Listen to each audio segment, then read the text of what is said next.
छत्तीसगढ़ की राजधानी रायपुर से खबर, जहां त्रिस्तरीय पंचायत चुनाव का अंतिम चरण चल रहा है। जहां तीसरे और अंतिम चरण का मतदान शुरू हो चुका है। जहां 50 विकास खंडों में तीसरे चरण का मतदान होगा। 30,990 पंच और 3,802 सरपंच पद के लिए मतदान जारी है। जहां 1122 जनपद सदस्य, 145 जिला पंचायत सदस्य के लिए मतदान होगा। 11,430 मतदान केंद्र हैं, जहां 53,28,371 मतदाता मताधिकार का उपयोग करेंगे। तो सुबह से वोटिंग शुरू है।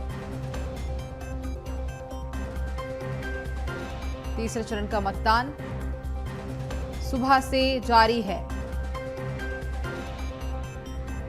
त्रिस्तरीय पंचायत चुनाव का अंतिम चरण, तीसरे और अंतिम चरण का मतदान शुरू हो चुका है। 50 विकास खंडों में तीसरे चरण का मतदान होगा, जहां 30,990 पंच हैं और 3,802 सरपंच पद पर चुनाव होगा। ज्यादा जानकारी लेंगे, संवाददाता शिवम दुबे हमारे साथ लाइव जुड़ चुके हैं, तो उनसे जानकारी लेंगे किस तरह से मतदान किया जा रहा है, ये सारी जानकारी।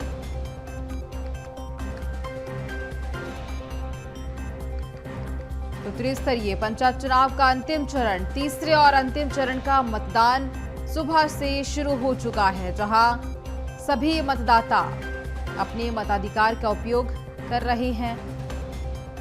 3 बजे तक मतदान की प्रक्रिया जारी रहेगी और इसके बाद मतगणना की जाएगी।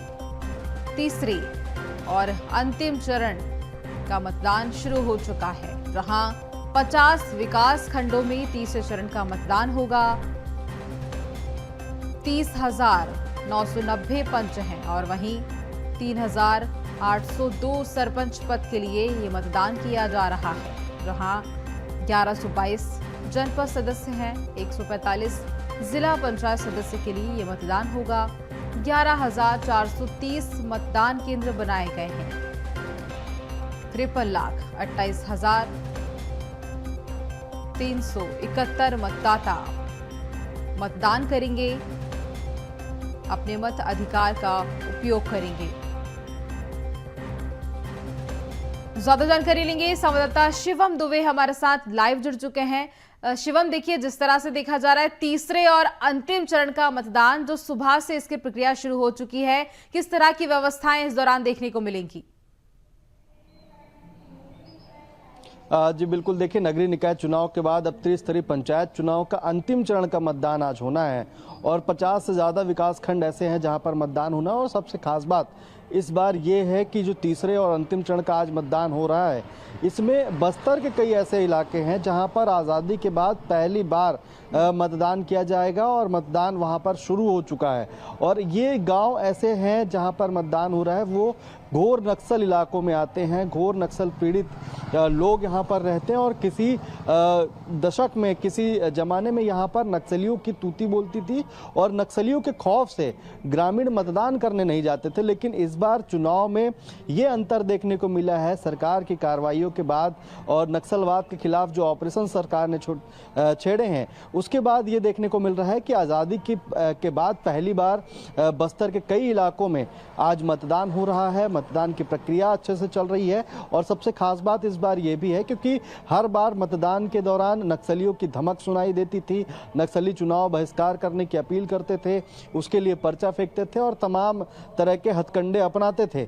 लेकिन इस बार किसी खौफ के कारण ना तो नक्सलियों की कोई धमक सुनाई दी, ना ही ऐसा कोई पर्चा सामने आया जिसमें चुनाव बहिष्कार जैसी बात हो। और ग्रामीण भी अब बढ़ चढ़ कर मतदान प्रक्रिया में हिस्सा ले रहे हैं। अपने गाँव की सरकार ग्रामीण खुद सुनते हुए दिखाई दे रहे हैं।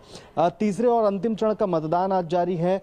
7 बजे से 3 बजे तक ये मतदान चलेगा और ये तीसरा और अंतिम चरण है त्रिस्तरीय पंचायत चुनाव का, जिसके लिए नतीजे जो है आज देर रात से ही आने शुरू हो जाएंगे, रुझान आने शुरू हो जाएंगे। जाएंगे और कल इसको लेकर के परिणाम भी जारी हो जाएगा। ये तीसरा और अंतिम चरण का जो मतदान है, इससे पंचायत चुनाव की पूरी प्रक्रिया संपन्न हो जाएगी। इससे पहले 11 फरवरी को मतदान हुए थे नगरीय निकाय चुनाव के लिए, जिसमें 15 फरवरी को नतीजे आए थे और नतीजे जब आए थे तो बीजेपी को बढ़त मिली थी और बीजेपी 10 के 10 नगर निगम और 173 में से ज्यादातर जो अधिकांश जो निकाय थे वहां पर बीजेपी काबिज हो गई थी। अब इसके बाद जब पंचायत चुनाव कहीं बीजेपी आगे चल रही है और अब देखना होगा कि अंतिम चरण जो आज है, मतदान आज किया जाएगा, मतगणना में क्या कुछ नतीजे निकलकर सामने आएंगे। शिवम, तमाम जानकारी के लिए बहुत धन्यवाद।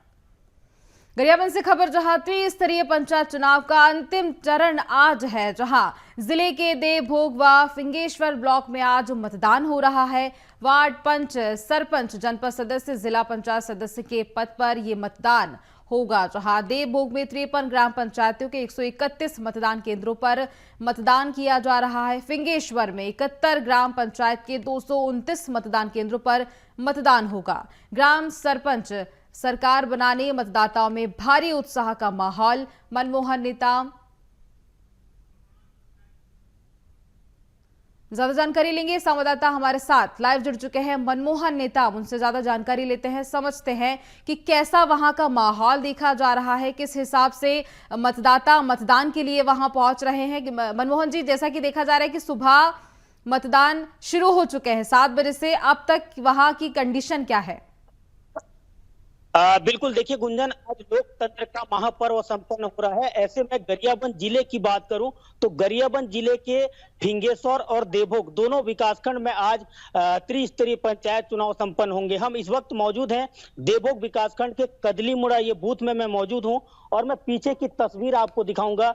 ये सबसे ज्यादा जो महिला वर्ग हैं वो यहाँ पर बढ़ चढ़ कर हिस्सा ले रहे हैं और जो कतारें लगी है गुंजन, कहीं ना कहीं लोकतंत्र के महापर्व की ये सबसे अच्छी तस्वीर है। और मैं एक बात बता दूं कि ग्राम सरकार चुनने के लिए मतदाता, चाहे वो बुजुर्ग हो, चाहे युवा हो, चाहे महिला हो, सब बढ़ चढ़ कर हिस्सा ले रहे हैं। मैं ये यहाँ से मैं आपको बता दूं कि पूरी तरीके से जो मतदाता हैं वो यहाँ पर आतुर हैं और कहीं ना कहीं गुंजन एक तरीके से तीज त्योहार जैसा माहौल लग रहा है और लोग लोकतंत्र के महापर्व में हिस्सा लेने के लिए बढ़ चढ़ कर हिस्सा यहाँ पर पहुंच रहे हैं। सुबह 6 बजे से यह जो तस्वीर है, इस तरीके की तस्वीर यहाँ पर देखी जा रही है। और अमूमन मैं गरियाबंद जिले के देवभोग की बात करूं तो देवभोग में इस वक्त जो वातावरण है यह तीज त्योहार जैसा वातावरण है, क्योंकि 5 साल में एक बार जो मतदाता हैं उन्हें ग्राम सरकार बनाने का मौका मिलता है। ऐसे में जो मतदाता हैं वो काफी जागरूक भी हो चुके हैं। हम पिछले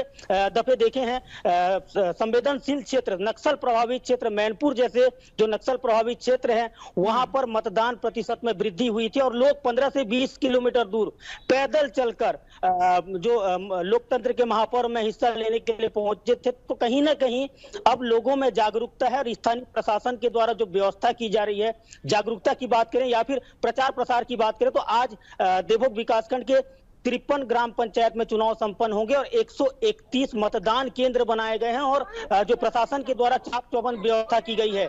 सबसे अहम बात यह है कि जो लोग हैं वो इस बार जागरूक हो गए हैं और लोगों में काफी उत्साह का वातावरण है और सभी मतदान केंद्र में पुलिस के जवान को तैनात की गई है और जो इसके साथ जो मतदान कर्मी हैं वो और नोडल कर्मियों को भी यहाँ पर व्यवस्था बनाई गई है ताकि कोई अव्यवस्था ना हो और मतदाता अगर मतदान केंद्र पहुंच रहे हैं तो उन्हें किसी तरीके से कोई दिक्कत ना हो, कोई परेशानी ना हो। बड़ी संख्या में मतदाता मतदान केंद्र पहुंच रहे हैं, ये तस्वीरें हम देख सकते हैं। सभी मतदाता जागरूक हो रहे हैं और कहीं ना कहीं अपने मताधिकार का उपयोग करने के लिए वह मतदान केंद्र पहुंच रहे हैं। मनमोहन, तमाम जानकारी के लिए बहुत धन्यवाद।